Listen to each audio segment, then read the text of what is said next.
জীবনে এক কাপ চাও অনেক কিছু শিখিয়ে দিতে পারে। সেদিন ছিল সকাল 7টা।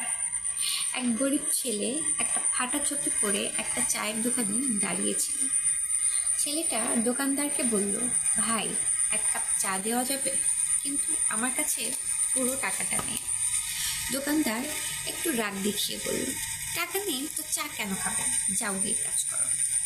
একজন ভদ্রলোক পাশে বসে সবকিছু শুনছিলেন। তিনি দোকানদারকে বললেন, ওকে এক কাপ চা দাও, টাকাটা আমি দেব। ছেলেটি অবাক হয়ে বলল, স্যার আপনি? আমি তো আপনাকে চিনি না। ভদ্রলোক হেসে বললেন, সাহায্য করতে হলে চিনতে হবে কেন? সাহায্য করার জন্য মন লাগে। তোমার এই এক কাপ চাই হয়তো আমার জীবনের সবচেয়ে বড় বিনিয়োগ। ছোট করে করা কাজও যদি সেটা ভালো হয়, সেটা কখনো ছোট হয় না।